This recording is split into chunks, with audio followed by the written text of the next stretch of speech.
Pemirsa, Anda masih bersama kami. Ibu Sri, dalam sidang ADB ke-42 ini Indonesia berhasil mencapai beberapa kerjasama bilateral dengan beberapa negara, antara lain dengan China, Jepang, Prancis, dan juga Jerman. Apa mekanisme dari pelaksanaan kerjasama bilateral ini?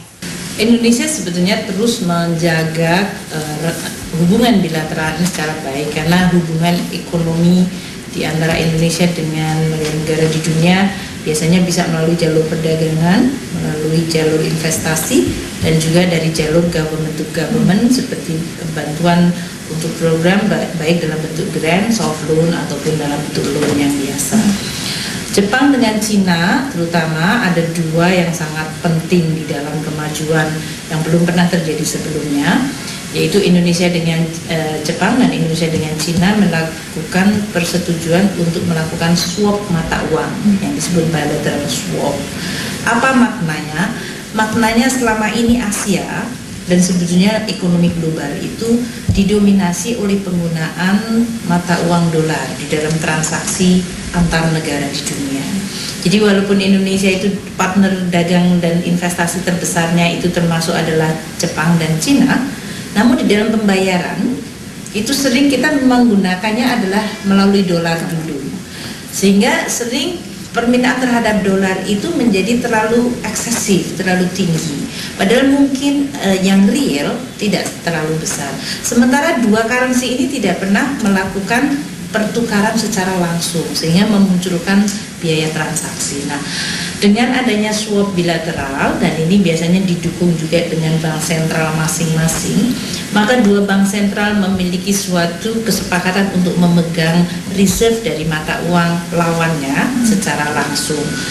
Artinya apa? Ya berarti untuk seluruh aktivitas perdagangan investasi di antara dua negara ini, kalau bisa dilakukan tanpa harus melakukan perantara, ini akan menjadi sangat baik dan akan menambah apa yang disebut daya tahan, sehingga kita tidak tergantung kepada kalau Amerika banknya hari ini diumumkan masih bolong capitalnya, sentimen negatif, kemudian kita terkena dampak dari sentimen negatif dari Amerika, padahal kita tidak ada masalah apa-apa, nggak ada yang berhubungan langsung. Apakah Ibu Sri, ini perjanjian antara Indonesia dengan Jepang dan China ini suatu tanda-tanda dimulainya perlunya adanya suatu Asian currency? Pembicaraan mengenai suatu mata uang regional, apakah itu Asia, apakah kemudian di tempat lain adalah euro. Euro itu melakukannya prosesnya sampai lebih dari 40 tahun, di mana mereka melakukan perjanjian dulu, bagaimana menyamakan policy, bagaimana memperbaiki institusinya, sehingga kalau Anda pindah dari Italia ke Portugal atau ke Jerman, ke Prancis, ke masing-masing negara itu, Spain, mereka tidak akan berhadapan dengan kondisi masing-masing negara yang relatif berbeda.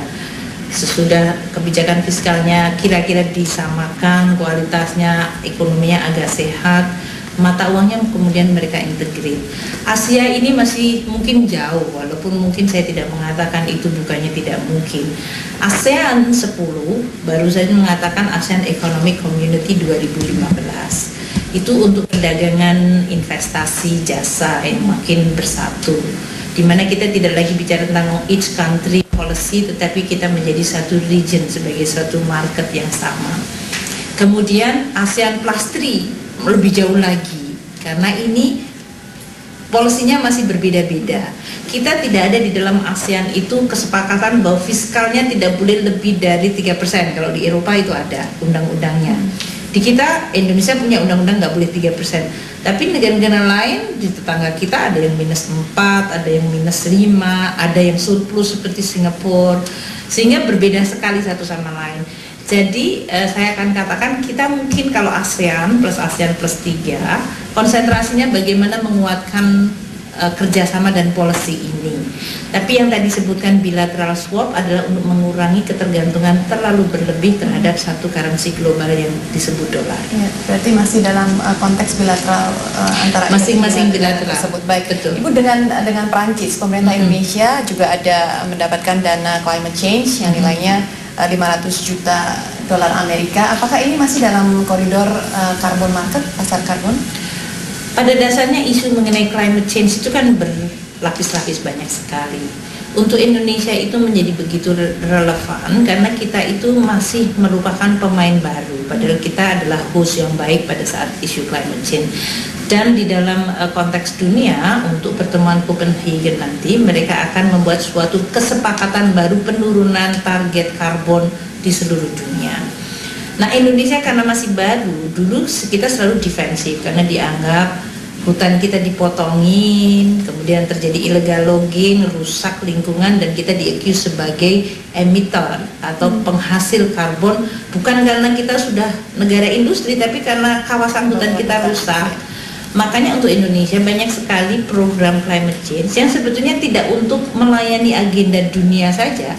Tentu saja kita sebagai warga dunia, karena buminya satu, walaupun itu orang Amerika, Perancis, Cina, Jepang, Indonesia, Australia, Afrika, ini adalah bumi milik kita bersama. Jadi kalau climate change, the whole world akan pay, akan menanggung akibatnya.